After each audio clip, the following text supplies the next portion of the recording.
Welcome to Radical Personal Finance, a show dedicated to providing you with the knowledge, skills, insight, and encouragement you need to live a rich and meaningful life now while building a plan for financial freedom in 10 years or less.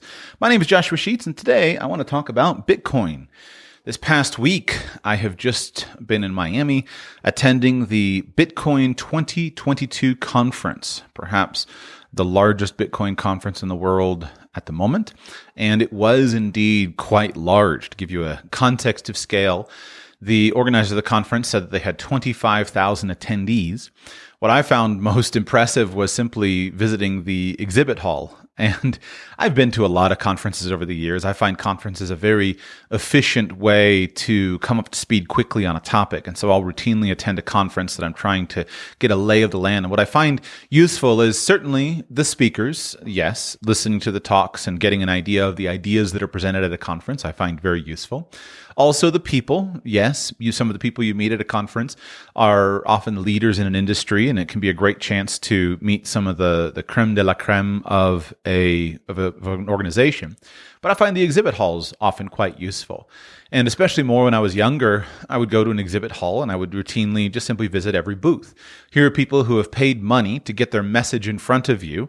And if you simply go from booth to booth and ask them about their product, about their service, you can quickly grasp an overview of an industry based upon hearing what people are presenting and then asking them about their competitors and letting them educate you on their particular business.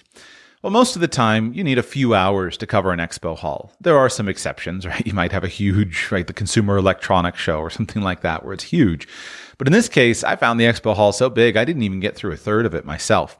It was huge in terms of the number of exhibitors. And that's one of the things that I'll talk about today because I was extraordinarily impressed with how entrepreneurs have been systematically solving the various problems that exist with Bitcoin. And that really has increased my confidence in the offering. So let's talk first about Bitcoin, and I'll tell you what my takeaways were from the conference. Longtime listeners of Radical Personal Finance know that I was not early on the Bitcoin bandwagon, and I regret that. I should have been early, and there's a whole episode of Radical Personal Finance wherein I apologize to you for not advising you to buy Bitcoin, and I explain some of the reasons why I think I was not early. And while that has continued to bother me that I wasn't an early adopter of Bitcoin, what's done is done, and all I can do is press forward and try to get an idea of what to do today. And so as I've looked at Bitcoin and studied it and tried to think about its integration in the modern life, I have been personally most interested in the ideological aspects of Bitcoin. Big surprise, I know, that Joshua Sheets would be interested in the ideology of something, but hey, that's the truth. There's some people get involved in Bitcoin just because they want to make a quick buck, hopefully, or they want to trade it or something like that. But I care about the ideology because I care about freedom, I care about personal sovereignty, I care about liberty on a global basis. And I see that freedom in the monetary system is one of the foundations of really excellent global freedom. And I think that there should be a system where people can freely compete with one another and where currencies can compete with one another in the free market. That's my belief. I think that competition is one of the most ethical systems. Non-violent, non-coercive competition is one of the most ethical systems that's out there for allowing good ideas to bubble up to the surface and allowing for us to advance forward as a human race, continuing to live in an increasingly prosperous and increasingly free and increasingly righteous society. And so at every level, I want to be one who supports freedom. And monetary freedom is an important component of that. I think for me, what started me on that bandwagon was when I was in college. I read, I think it was Perkins, right, who wrote the book, The Confessions of an Economic Hitman. And it just opened my eyes to the evil done by my own native country, the United States of America, and how the United States of America has manipulated the world in a really horrific, coercive fashion, just using the monetary supply, not to say nothing of the actual involvement in war and violence, which of course is abundant, but simply using the monetary supply, using loans, using systems of economic coercion and control. And I consider it to be really, really awful and something that should change. The challenge has been that there often hasn't been a great alternative. People have wanted alternatives for quite a while. If you look around the world and you study history, you see that a fundamental component of history is monetary crises, monetary failures. And many nations, those monetary failures are quite obvious, whether it's right now the Russian ruble, right now the Venezuelan bolivar, over the last decade, the Venezuelan monetary system. Or you could go back and you could see the Zimbabwe hyperinflation. You could go to the hyperinflation in Mexico in the 1980s. You could look at the 3 crises, 4 crises in Argentina over the last decades. And you could see how these monetary crises again and again and again affect the history. In some of the countries that we're from, they're harder to see, right? In the United States, we've had 4 or 5 significant monetary crises, totally new currencies, or just simply adjustments of the currencies. But these weren't as big of a deal in our nation, in the United States, as they were in some other places, while they're still a big deal. And so you look at history and you realize that throughout history, monetary crisis has been a major component of what has happened in a country, and that monetary crisis has often led to good things, bad things. It's a mixed bag, right? As history always is. And so you look for an alternative. And when I was younger, I was convinced that there should be competition in the realm of currencies, that there should be free and easy competition, that you should be able to use any currency that you want to, and currencies should compete with one another. See no reason why the government, which has a monopoly on violence, should also have a monopoly on money creation. Doesn't make any sense. And those two things, when they go together, lead to very bad results. And so why not have competition? When you look at it and you realize the trend in the United States, the growth of government, you realize that politicians' control of the money supply and politicians' control of tax dollars leads to massive levels of control over society, and a lot of really dumb things are being done. Sometimes they're just dumb, sometimes they're evil. I guess, to be fair, maybe sometimes they're good. But a lot of dumb things are done over time because politicians can create the money. And we're heading towards a significant crisis in the United States and in most countries of the world that have built a welfare state. The welfare state in the United States is completely underfunded. It's bankrupt now. It's just going to take time for that bankruptcy to express itself to where it's obvious to people. I've done several shows on that. If you haven't listened to those, go back in the Annals of Radical Personal Finance, search for the ticking time bomb that no one wants to discuss, which is a deep dive analysis that I did on the financial system in the United States and the welfare state. And I showed how, and this was prior to the pandemic, I showed how unless massive changes happened very quickly, it was impossible that there would be any change whatsoever. And then, just as was predicted, no massive changes happened of any kind, except in the worst direction, where borrowed even more money, building even more government programs, etc. And so this is bankruptcy of the United States government. Bankruptcy of the welfare systems is inevitable, as I see it, coming in the future, and the monetary system is going to be a component of that. So I've been interested in free market alternatives, and I've looked for free market alternatives. When you want to get out of the Federal Reserve note system, or you want to get out of the fractional banking system, you have a number of alternatives. One alternative, of course, is to go into international banking and to simply choose different countries in which to bank. And I've been a strong and loud proponent of that because I believe it solves many of the problems that people are concerned with. The reasons why they want alternatives can usually be most easily solved by simply accessing the international banking system. In one sense, I think that accessing the international banking system is simply a validation of the concept of competition over currency competition, banking competition, etc. Countries are in competition with one another, and you can choose to go to the countries that treat you best and give you the best options and simply choose to bank there. For many people around the world, that means going to the United States and banking in the United States. Many wonderful benefits for that. For some U.S. Americans, it means going to other places and banking in other places. The challenge is that most of the leading banking jurisdictions of the world run on the same basic principle of fractional reserve banking, fiat monetary standards, as does the United States. And so while there are many good reasons to participate in those countries' banking systems, if you're trying to create something fundamentally new, that hasn't worked as well as many people have hoped, because there's very rarely been a country around the world that has said, we're on a gold standard, for example. Some countries have hinted at it, even recently. Countries have made announcements of it, and countries will do that. But in general, that a gold standard in and of itself is just a statement that a country makes, and the country can revoke that really at any time, just like the United States did. And so it's a convenient thing to bring clients and customers to your country for a time if people are looking for a gold standard, and then it's convenient to revoke that in time.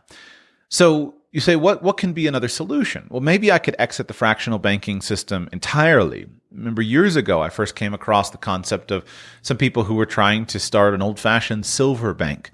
And I thought, that's really interesting. You could bank in silver. The way it would work is they basically created a repository. You would make contributions to that bank in the form of fiat money. They would purchase silver, and your account was measured in ounces of silver that you owned. And then you would simply pay a custodianship fee to the bank for managing the silver. In some cases, they would give you a debit card, and you would actually be able to spend your silver on your debit card.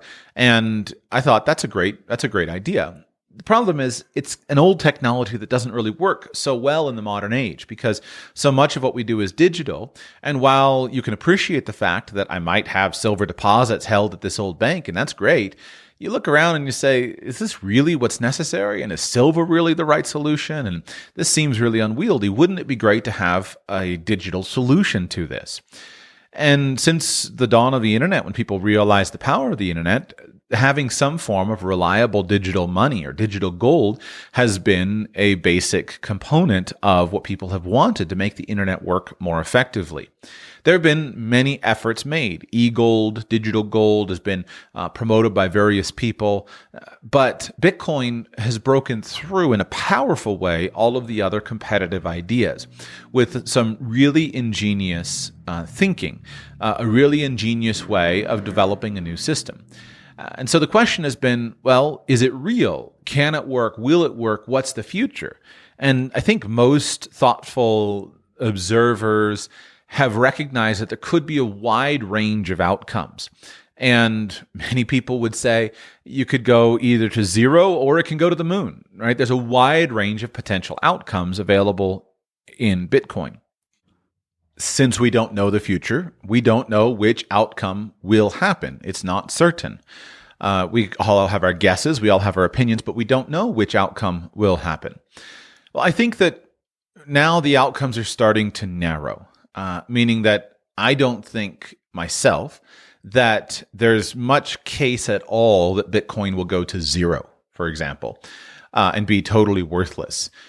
We see, in fact, this is one of the reasons why I wanted to go to the Bitcoin conference, because since the initial success of Bitcoin, we've seen thousands and thousands of new cryptocurrencies created, many of them saying that we're going to compete with Bitcoin. And we've seen some wacky stuff happen where people have said, hey, this thing doesn't exist anyway. It's just a meme, right? It's just a joke. It's just a mathematical formula. So let's go ahead and create new jokes. And then those jokes become popular, a la Dogecoin, etc.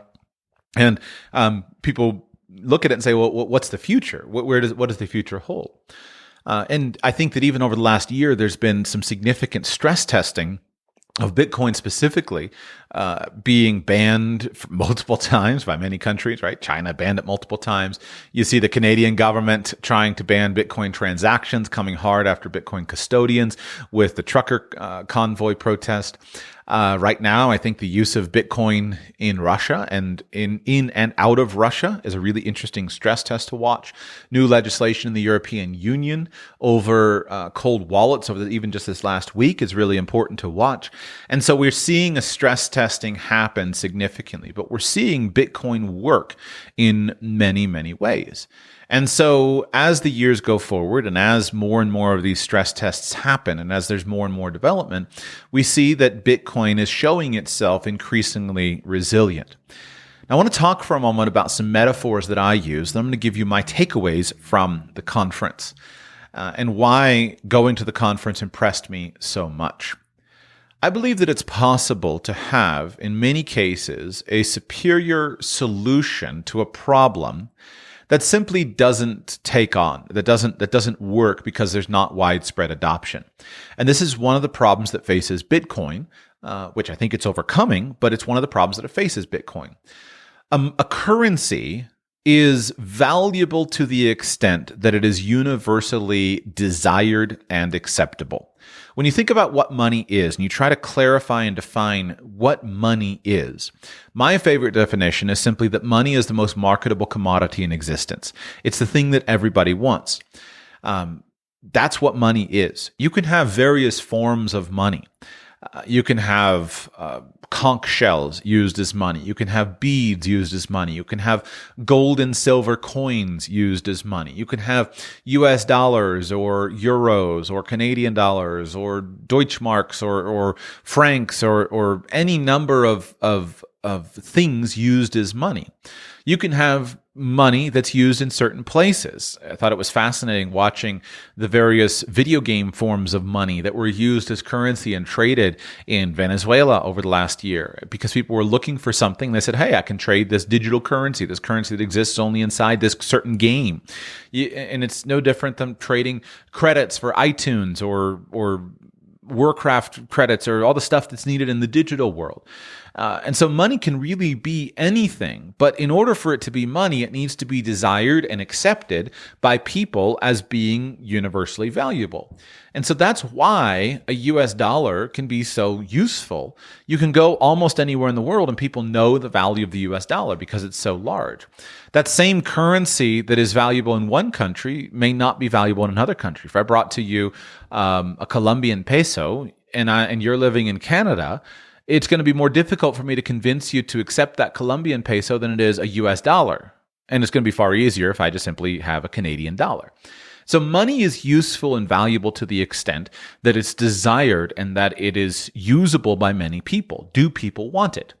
Now, just because something is technically superior or better doesn't necessarily mean that people will want it.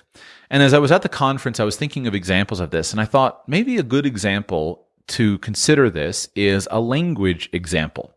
And I do think there are some good parallels between languages as we understand them today and currencies as we understand them today and what will happen in the coming years. Here's a question for you to consider. What is the most important language for you to speak and for you to teach your children today? The answer is obviously English. English is the most widely spoken in the world, not by native speakers, of course, but as a second language. It is the international lingua franca, right? The international language that's of exchange, the language that is used by virtually all educated international people if they don't as their common language. Even in countries that don't use English as a language, as an official language, you'll have people use English as their lingua franca, even if it's not an official language. Here I'm thinking of a place like Switzerland, right, where there are 4 official languages, German, French, Italian, and Romansh.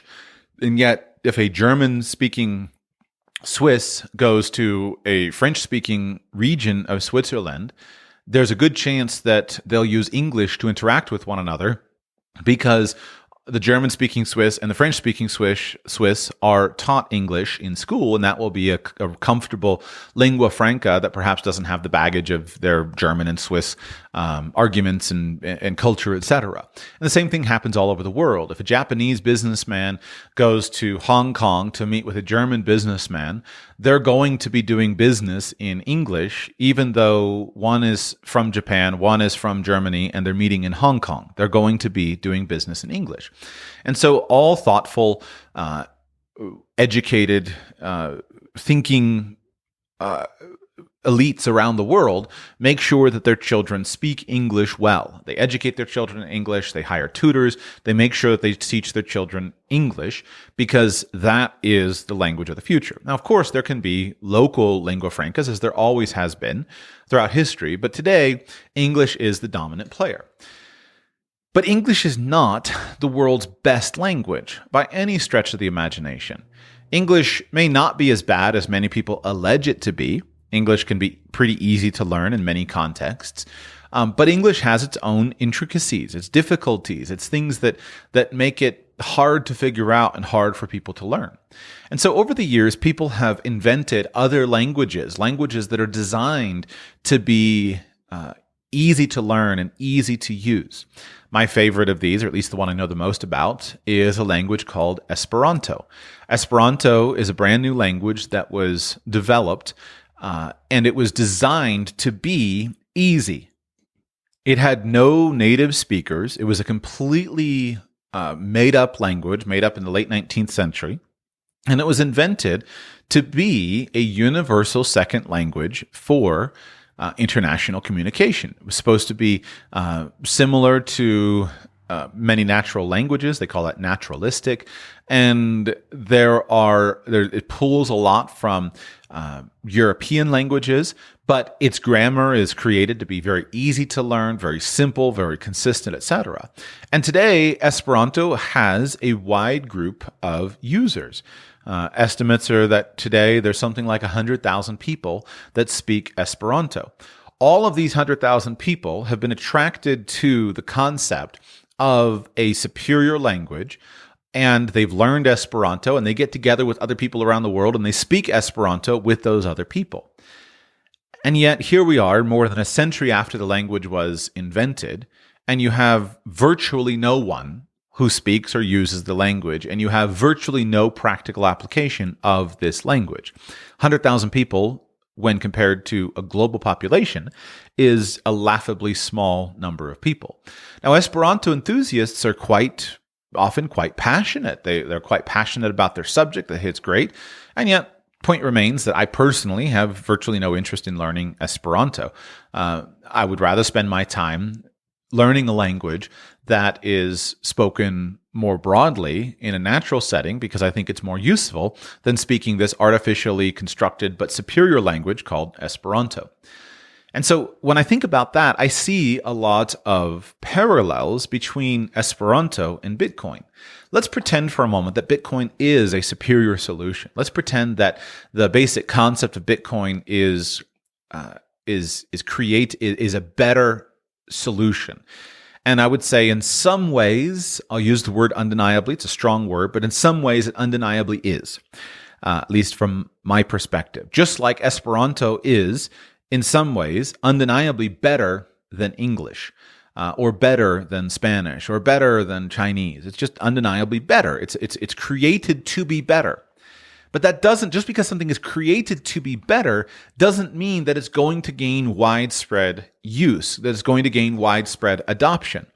And even if I came to you and I said, you're in Canada, and I said, look, my Swiss franc is undeniably better than your Canadian dollar, you would look at it and say, but I want the Canadian dollar because that's what's used around me. Just like I would never, if I came to you and I said, you should educate your children in Esperanto because it's undeniably better than English, you would say, yeah, Joshua, we're going to teach our children English because that's the language that is used. And so I see the same challenge facing Bitcoin or any other competing currency, is that you have to gain adoption. And in order for something to function as money, it has to be widely adopted. It has to be picked up, and it has to be wanted by other people. So in order for that to work, I think you have to say there has to be various problems that are met. And what I came away from the Bitcoin conference thinking was that I am now profoundly convinced that Bitcoin does have a future, and it can have a very, very strong future. It can have a very, very strong future. And it can have a very, very strong future as something, as a global currency, maybe a global reserve currency, maybe just a global currency, maybe just a useful thing. I'm not convinced that it's going to sweep away everything else. That would violate my fundamental belief in the concept of competition. But I think it would, based upon this example I've given you with Esperanto, learning Esperanto could indeed have tremendous benefit, but English is still the king for now. And if you learned English and Esperanto, there would still be value in other local languages. I'm not sure that there will be one international standard in the future. Recently had an interesting conversation with a couple listeners on Twitter about that, and I'm thinking more about that. Maybe I'll come to change my mind. But for today, I am confident in saying that Bitcoin can have a future as a strong global currency, a strong global storehouse and a value, and that is also useful as a medium of exchange. So let me give you some reasons why. Number one, Bitcoin is already working as a storehouse of value. It is already working as a storehouse of value. Now, that statement, I think, can be hard to accept for many people, given the significant daily, weekly, monthly fluctuations of Bitcoin. As I record this, looks like the Bitcoin to US dollar ratio is 40,703 US dollars fiat to each and every Bitcoin.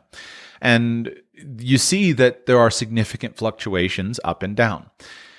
This used to bother me a lot more than it does today.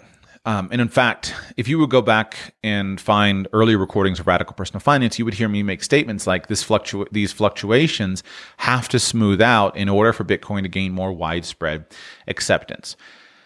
I have since come to see it differently, that perhaps these fluctuations have been what is necessary for Bitcoin to actually bridge the divide, to actually gain interest.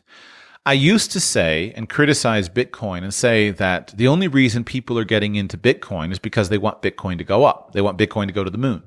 Right? They want 100,000 US dollar Bitcoin. They want $1 million US dollar Bitcoin. But what I see happening is I see a lot of people gaining exposure to Bitcoin because they want it to go up. That doesn't necessarily mean that's a bad thing. And so here would be an example.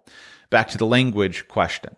If I look at my children, and let's say that I grow up in Mexico, and I look at my children and I say, it's obvious that in order to be successful on an international basis and to be leaders in a company or to be leaders in an industry or in an art or something like that, my children need to speak excellent English. The fact that I make sure that my children learn English for economic reasons, that's not a less, that's a... Some people would say, well, I want my children to learn English so they can enjoy the arts, right? So they can learn and gain from this vast treasure trove of beautiful English language literature. That's a valid reason to learn English. It's also a valid reason to learn English because I want my children to get good international jobs and get rich. Both of those are valid reasons to learn English. The reason doesn't matter. What matters is the result. The result is that they learn English. And so one person who learns English because they want access to the beautiful treasure trove of amazing English literature, that person may also wind up having a career that's advanced and earning more money because of the knowledge of English language. And the other person who just learns English in order to get a better job might find that person might find himself or herself enjoying English literature as a pastime and really finding a passion for English literature of some kind. And so I see the same thing happening with Bitcoin. This is what I didn't see years ago. I thought, well, people have to get into Bitcoin because they want to use it as a medium of exchange, but there's a bunch of people getting into Bitcoin because they just want the money to go up. They want it to become more valuable and they're going to sell out. The point remains that people are getting into Bitcoin. And for every person that buys more Bitcoin, then that's creating a stronger and stronger infrastructure. And so when I first bought Bitcoin, I bought Bitcoin because I was interested in observing the market. And then I was thinking, hey, maybe I can make some money on it. Then I found myself using the Bitcoin more. I found myself using it to buy and to sell and to exchange with other people. And I realized it doesn't really matter the reason that I'm buying Bitcoin. It only matters that I'm buying Bitcoin. It doesn't matter why your neighbor is buying Bitcoin. It only matters that your neighbor is buying Bitcoin. And in the same way, that a person who learns English for some romantic language reason can also find themselves getting a better job. Same thing applies to Bitcoin. Your neighbor who buys Bitcoin to make a bunch of money might also find Bitcoin being useful in trading on a daily basis. Your neighbor who buys Bitcoin to trade on a daily basis might find it useful that it goes up and down and up and down and up probably over the long term. And so Bitcoin is already working as a storehouse of value. And as you look at the world get more intense, you look at the situation right now of inflation in many Western currencies, you look at uncertainty, you look at increasing monetary controls, etc., that Bitcoin is now gaining an increased value in most people's minds. So many people at the conference, of course, and I myself am included in this, I look at Bitcoin as being more valuable than US dollars because I look at it over the next 10 years and I say, look at the direction these systems are going. Look at the trajectory of these systems. And I would compare this back to the language metaphor, which might be imperfect, but I think is useful. I look at this and I say, I can appreciate multiple languages while also being very clear on the fact that one language is on the uptrend and another language is on the downtrend. And so maybe a good example of US dollars to Bitcoin might be something like Spanish to English, right? Spanish is not a dying language. It's not a little tribal language from some tribe that's disappeared and that's a powerful language. But yet still, if I speak Spanish, I want to also speak English because the best opportunity is to have the both of them. And that's maybe an imperfect metaphor, but it's worth thinking about. So Bitcoin can have a future, and it is already working as a storehouse of value. It is already working as a medium of exchange right now, albeit on a relatively limited basis compared to the world's transactions. And so this is, again, another problem that I have faced in the past. One of the issues when you look at alternative forms of banking that don't involve the fractional reserve system, i.e. silver banking, one of the problems you face with precious metals collections is that people who buy and own precious metals often don't want to spend them. And because they don't want to spend them, they don't wind up going around, and thus the whole idea of banking in that currency or banking in gold and silver often doesn't work. And so they're so valuable, or people perceive them to be so valuable that they often don't spend them. They don't want to part with them. And this is a problem, right? People are gold bugs or silver bugs. They have this dogmatic idea that, well, this is just the ultimate thing of value and nothing else has value. And I think that's a mistake. I think that when you buy gold coins, you should be ready to sell gold coins. When you buy silver coins, you should be ready to sell them. And when you buy Bitcoin, you should be ready to sell it.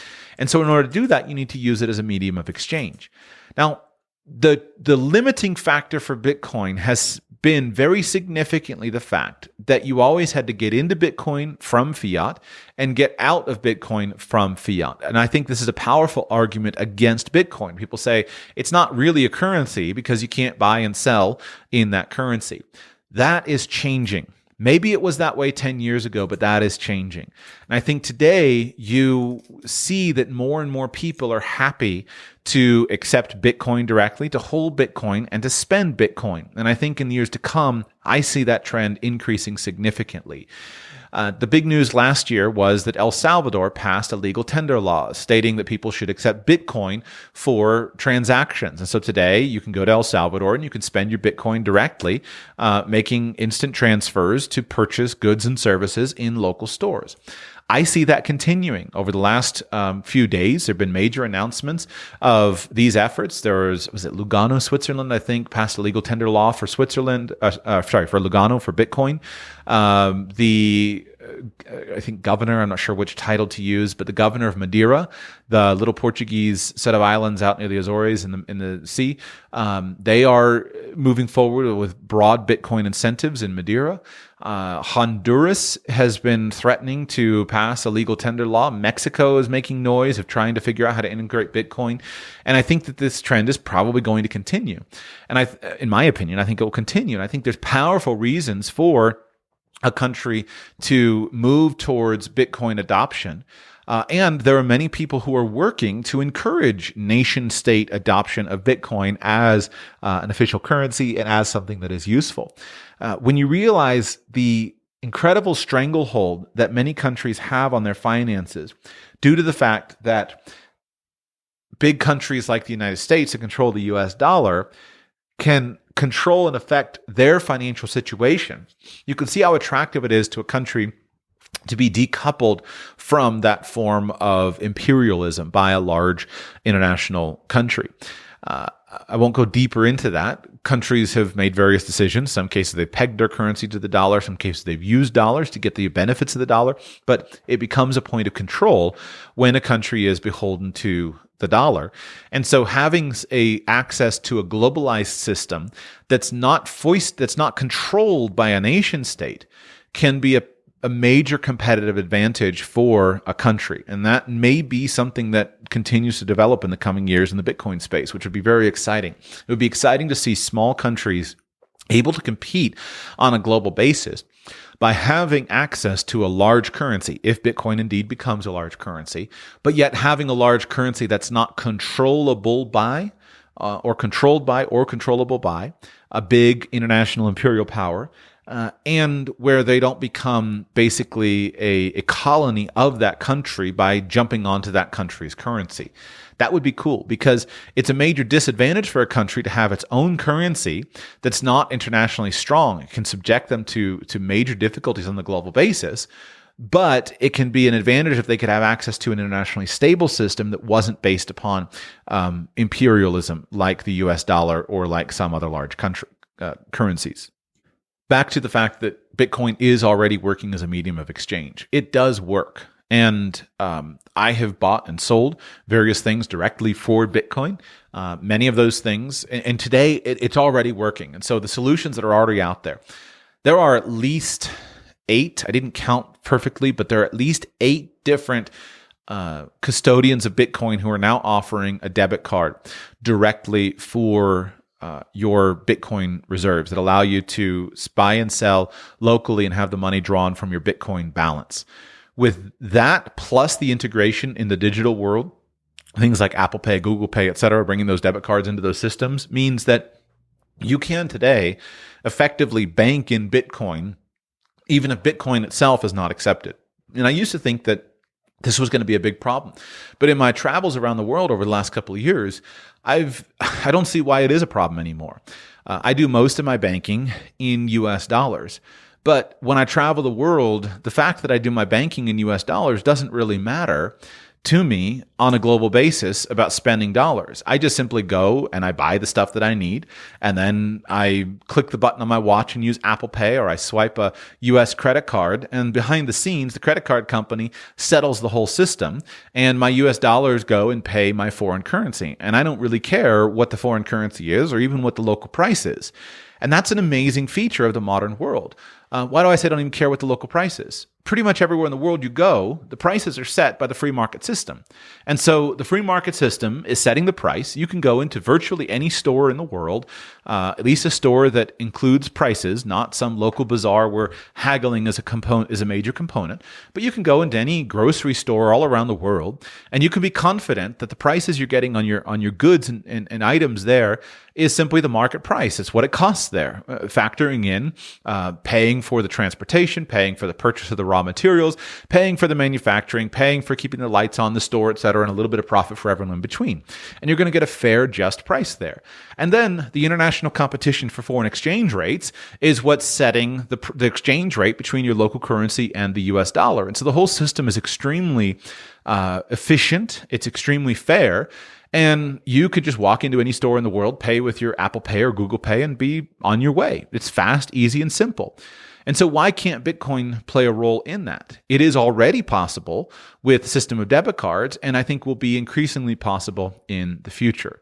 Then direct Bitcoin for Bitcoin transactions are increasingly doable. Today, if someone offers to pay me with Bitcoin, I am more highly incentivized to accept Bitcoin than the US dollar, because I believe that there's a stronger future for Bitcoin than for the current iteration of the US dollar. And we'll get to that belief in a moment as to why that is. Similarly, if someone offers to pay me with a gold coin instead of a US dollar, I'm more incentivized to offer a discount, to take something from someone to provide extra service, etc., if someone pays me with something other than a US dollar. I still do need to have enough dollars to pay my expenses and my bills, but I find routinely that these kinds of offers are more attractive to me, and I can make my offers attractive to other people. And as Bitcoin adoption has grown around the world, I think this will be increasingly valuable, especially when we get to the efficiency of doing direct Bitcoin for Bitcoin transactions. Let's say that you were selling a house today and somebody came to you and made you an offer to make a direct Bitcoin transaction for your house. Would you not at least consider it, even if you own no Bitcoin today? Maybe 5 years ago, the percentage of people who would have considered it would be quite much lower than today. But today, there are a lot of people who would consider it and who would perhaps consider it on a higher level than simply dollar for dollar transactions. And so it is already working as a medium of exchange. And I think it can continue to work as a medium of exchange. Next point. One thing that was clearly evident at this conference that I attended, is that Bitcoin has a passionate group of entrepreneurs who are solving the problems with Bitcoin and offering new solutions. If you look at the Lightning Network that was developed over the last couple of years, if you look at new systems of simply handling transactions, there are so many entrepreneurs that are creating solutions to allow Bitcoin use to be more widespread. And there are entrepreneurs and companies that are integrating Bitcoin more and more into their daily affairs. And so our world has moved into an electronic system. There are benefits, many benefits of that. There are also disadvantages of that. But what you see is that for the disadvantages of an electronic system, some of those disadvantages can be minimized by using a Bitcoin standard instead of a dollar standard. And so entrepreneurs have been solving that. 5 years ago, it may have been hard to believe that electronic transactions would be the norm. 10 years ago, perhaps. 10 years ago, it may have been hard to believe because we used cash a lot more. We were so accustomed to physical cards. But now, at least in my travels, in many places around the world, it's just simply considered standard procedure to have a point of service terminal that is electronic and that doesn't even require any kind of physical card. It's going to be a digital payment from a mobile device. And so Bitcoin can compete in that space very, very effectively as more and more people choose to buy with Bitcoin and more vendors choose to sell with Bitcoin. And so there's no technical reason that I can see why Bitcoin can't be used more and more as a system of exchange. Even some of the behind-the-scenes problems dealing with currency conversions to local currencies for tax reporting, et cetera, for merchants. I talked with a number of vendors at the conference who were working on solving that and creating new bookkeeping systems, et cetera, to make that automated and simple and easy to stay in compliance with your local tax authorities while still accepting Bitcoin, doing business in Bitcoin, etc. I've already spoken about the fact that Bitcoin has increasing global attention. Right now, that global attention is primarily limited to small, innovative places that don't have a lot of other natural resources to work with. But these experiments that are playing out are important experiments and will drive the future to see what happens in years to come in terms of the global adoption. One thing that was clearly evident at the conference is that and is evident from any just cursory examination of the market space, Bitcoin has many of the smartest people in the world deeply invested into it. It seems to me, I can't remember what the opposite of a brain drain is, but basically the opposite of a brain drain, a brain collection, a brain vacuum where people are coming to it. It feels very much like that's what's happening right now in Bitcoin and in the cryptocurrency industry writ large. You have some of the biggest, smartest people with the most success who are actively targeting it.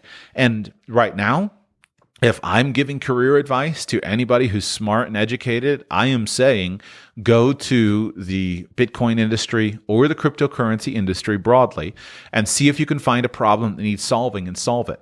Because it feels very much like we're on the cusp of a transition in the world, in a monetary transition, which has been one of the few areas that have been the slowest to respond to the technological revolution that we've all lived in. If you think about many of the areas of life, whether it's communication was completely disrupted by internet connectivity. If you look at marketing, has been completely disrupted by internet connectivity. Education has been deeply disrupted by internet connectivity, even just much faster with the pandemic. But money has been one of the slower areas to be disrupted. It has been significantly disrupted in terms of international transfer payments with PayPal, et cetera. It has been disrupted with merchant terminal systems of Stripe, et cetera. But the actual basic components of money has been slow to be disrupted. But it feels like we're on the cusp of a change, and it feels like all the smart people are rushing to that industry to try to solve problems and make a fortune. And I think that's a smart move. I have a number of clients that I work with on an ongoing basis. And I walked out of the Bitcoin conference and I called one of my clients who is very smart and involved in different things. And I said, I would be working very hard if I were you to figure out how can you be around this industry? Because when there's a growth industry, right, a rising tide raises all boats. That's the basic concept, is that when you're in an industry where there's growth, you have an opportunity, even if you're middle of the pack, you have an opportunity to experience the growth of that industry. And it feels to me, I think that Bitcoin is right on that point, where you don't even need, as an entrepreneur, you don't even need a new and innovative product. You simply need a good product that solves a problem where there are other competitors who can come in and you can work in that space as well. Think about this in terms of what example to use.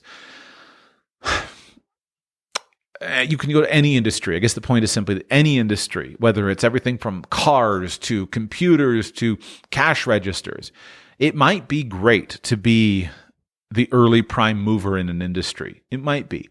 But it's also excellent to be company number 3, company number 5, company number 8 that's creating something that's solving a problem for consumers in that industry. Because one company cannot solve all the problems. One company can't meet all the needs. And so there's plenty of room for competition. And so I think there's tons of room for competition right now in the Bitcoin industry. And the fact that many of the smartest people in the world are deeply invested into it is an important component to pay attention to. There are very smart people who are critics, but that number of smart people who are critics is a lot smaller today than it was a number of years ago. And I find it difficult to understand the arguments to believe the critics more than I find it difficult to believe the proponents myself. And so we'll see what happens. We don't know yet. We'll see. When you get a whole bunch of smart people focusing on a problem and then working on solutions, you're probably going to get better solutions. Here I think of the classic book by Jim Collins called Good to Great. One of the points that he made in that book, excellent management book for building great companies, was this. One of his chapters was, get the right people on the bus, then figure out where the bus is going. And he said, if you're a company, if you can get a bunch of the right people on the bus, then you can figure out what direction to take the bus. Don't say the bus is going here. First, get the people.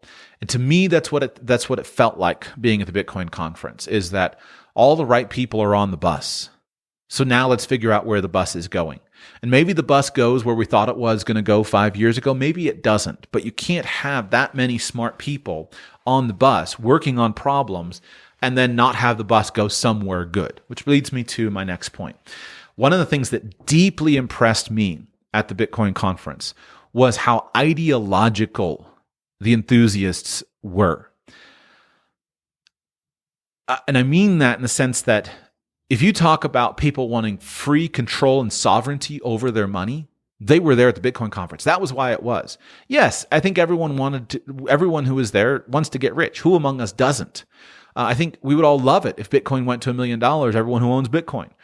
But what I didn't come away with thinking that everyone was focused on the concept of making $1 million. I came away with the impression, listening to speakers and talking to people, I came away with the impression that everyone was focused on the concept of building a free currency that's not dependent on government intervention. And when you have a bunch of people that are committed passionately to an ideology, then I think it can really move the needle in that direction. The examples I thought of, I think you could go to an older example like the United States of America, right? The founding of the United States of America was created by a set of committed ideologues. You had, at its very core, you had the Pilgrims going over to the United States for religious freedom. It's why there's more religious freedom in the United States than virtually any country in the world. And that religious freedom has not subsided over time because it was built into the culture, this sense of, I am going to be free to worship God as I want. And even though there have been massive erosions in religious liberty, at its core, that strong respect of religious liberty is so fundamental to the American experience and the American concept that it can't be gotten away from, no matter what. And so that's kind of how it feels, is that the people who did it, right? They sacrificed their lives, their fortunes, and everything for that concept. So you started with religious liberty, then political liberty, right? As the ethos of the founding of the country is, like, we're going to sacrifice everything for this sense of political liberty. And that, again, drove a stake into the heart of the American culture that continues to this day, a deep sense of liberty being the highest thing. And you look at the global experience of the last 2 years, and the proof of that is stark in terms of how different the U.S.-American experience of liberty was over the last 2 years versus the Australian experience or the Canadian experience. It's obvious, but it goes back to the very beginning. And so you have a committed set of ideologues. Those committed, small group of committed ideologues can make a cultural difference that endures for a significant amount of time. And at the conference, all I could hear was the ideology coming through, the ideology of personal sovereignty, freedom from government coercion, from government control, not building an inflationary system that benefits a few, but rather giving people an honest monetary system. And that ideology really, really impressed me. It was so obvious, and it came through so loud and clear that I couldn't walk away and think that there was anything except, hey, here are the right people on the bus, a lot of them for the right reasons. This bus is going to go somewhere. And I think very well, Bitcoin may become the first peaceful monetary system in existence. I was struck by watching the international opprobrium of Russians and the Russian currency over the past months, and thinking about how that applies to Bitcoin. If you look at it right now, holding rubles for most people, given the immoral actions of the Russian government, has become a deeply difficult thing to do from an ethical standard, right? We think about blood diamonds or blood money or something like that. That's kind of how it feels, the concept of holding rubles. It feels like I'm supporting this regime that is invading its neighbors, and I don't feel good about this.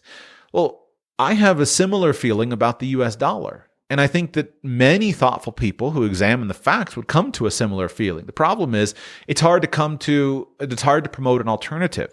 I can't, even though I have concerns about the US dollar and the behavior of the US government, et cetera, it's a mixed bag. And it's not all bad. It's not all good. It's a real mixed bag. And so you look at it, and it's not super motivating to find an alternative. And then you look at the alternatives, and many of the alternatives are hard to do. They're hard to integrate. But if you could come up with an easy alternative that didn't have all that baggage, if you could create a system that allowed people to have and to hold value and to exchange with their neighbors, and that system of exchange didn't have all the baggage of a nation-state actor, then I think in time that's going to be attractive. And you heard that attractiveness loud and clear through so many attendees of the Bitcoin conference. It was so loud and clear that I think it probably will continue. And as it becomes easier and easier to buy Bitcoin, to own Bitcoin, to hold Bitcoin, to trade in Bitcoin, to sell Bitcoin, et cetera, I think you're going to see broader adoption of it. And I think that I'll wrap up this commentary with this. Maybe the price appreciation was necessary. Maybe the price appreciation is still necessary. That's the thing that bothered me for years, is I thought, how can this be money if it's so unstable, if it's just going up? But when I got to the Bitcoin conference and I saw the people there who are undoubtedly there for a combination of make a bunch of money and also support this ideologically, maybe the price appreciation is not a negative factor. Maybe it's a positive factor. And you think about it, I thought, a lot over the last years, why shouldn't your money increase in value? Why shouldn't it happen? First, we know that massive fluctuations and instability in the foreign exchange markets are commonplace. They're less, the fluctuations between the big currencies are much smaller than they are on a global basis, but the fluctuations of the US dollar versus the lira, or whatever local currency you want to do, these are significant fluctuations. So fluctuation is not necessarily a bad thing. And why shouldn't your money increase in value? I think that's one of the strangest things that I've only learned by experience. And I learned it when I first bought gold, and I learned it when I first bought Bitcoin. You realize that one of the reasons why I spend so much money in US dollars is I fundamentally believe that those US dollars are eroding in value. And you know they are with inflation, and you know that there's no chance that it's going to change. You don't keep money when you think it's going to erode in value. And this is one of the reasons why inflation is baked into the system at the nation state level, because the government wants to incentivize people to spend their money. Because why? Who knows? There are many good reasons, right? An economy with lots of economic movement is generally going to be a healthier economy. You could take the conspiratorial side and say the government only gets tax money when money changes hands, which is true. So you want to generate tax money to increase the power of government, you have to have money moving. Other arguments as well. But it is a kind of a strange scenario when you realize I might actually want to hang on to my money. And you find that when you buy gold, you find that when you buy Bitcoin, you think, you know what? I think my money's going to be worth more in the future than it is today. So let me just hang on to my money. Even if it's not an investment, let me just hang on to my money. And that feels good. And that's something that fundamentally went against all of my professional training, goes against my professional training, right? Professional training says you should only hold a small amount of money in cash and you should hold most of your money in investments. And that makes sense in a fiat system. It makes sense in an inflationary fiat system. But maybe it doesn't make sense, and maybe it shouldn't make sense. You go back to a gold-based system and you realize there was actually incentive for people to hold money. You could hold gold dollars and you could just hold money. You didn't have to go and invest it into a company. You didn't have to go and invest it into real estate. You didn't have to worry about getting rid of your money. You could just simply hold it. Why shouldn't we have that kind of system in the future? So in summary, I'm convinced there's tremendous opportunity for Bitcoin from an ideological perspective, which, to repeat, is my big thing. And I'm convinced there's tremendous opportunity for Bitcoin from an investment perspective. I'm convinced that there's tremendous opportunity. At this point in time, I have a very hard time seeing the Bitcoin at zero scenarios being plausible, at least in the short term. Who knows, right? You go out into the long term, and it's very hard to be confident in a long-term prediction. But I have a hard time seeing Bitcoin at zero. And when I look at the utility to me and to my life, especially from an ideological perspective, it's a strong, strong case. And when you look at how so many people around the world the entrepreneurs have been developing solutions to the problems, I think it's just going to continue. And its solutions are already really, really good, and I think they're going to get even better. So, I'm in. I'm convinced that there's a strong and powerful future. What I don't yet know is how to integrate it properly into good financial planning. I've been thinking a lot about that.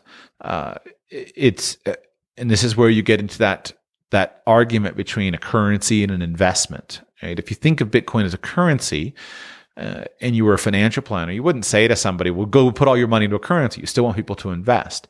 But Bitcoin is kind of that mixture. And so I don't want to go deeper into that right now, but I've been thinking about some of the financial planning problems, considering that. There were a couple of, I wasn't going to go into this, but there are a couple of really innovative solutions that I started to see from the financial perspective at this conference. They were basically 4 vendors who were involved in things more related to traditional financial planning. 2 of them related to real estate, where they were developing some cool things about taking equity from real estate, putting into Bitcoin. And I thought that was remarkably smart.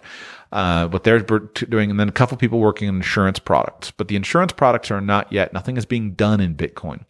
And so I think there's going to be a lot of smart finance people over the coming years trying to think, how can we use what we know now and how can we move it into a new direction? And that's where we get into the world of smart contracts, DAOs, all kinds of stuff that's kind of more interesting. But we're definitely at a pivot point and there's change coming. So that was my experience from the Bitcoin conference. If you're interested, Bitcoin 2022, they put all of their sessions on their website. Just go to YouTube. It's all available. You can watch all the conferences, some great speakers. Jack Dorsey was there. I really enjoyed the talk of Ricardo Salinas. He's a Mexican billionaire. And his comment, he was sharing from his experience of living through the Mexican hyperinflation of the 1980s and how his family got screwed again and again. He said that his family holdings are now 60% in Bitcoin, and of course many of the other Bitcoin people. But it was Michael Saylor, et cetera, who were there. But all of that's available for you on YouTube free. So if you're interested in education, that's there, and you can watch those talks and more to come. I guess I should simply promote. I have a course. One of the things that I saw a need in the marketplace for was a course in how to buy Bitcoin and own it privately and anonymously. And I think this is one of the most valuable things about Bitcoin is that you can own it, you can buy it anonymously, you can own it privately, and you can do that on a really effective basis. And so if you're interested in that, make sure you go and take my course called bitcoinprivacycourse.com, how to buy Bitcoin, own it anonymously, etc. And got some great solutions there, and even better solutions coming in the days to come. bitcoinprivacycourse.com, and I'll be back with you soon.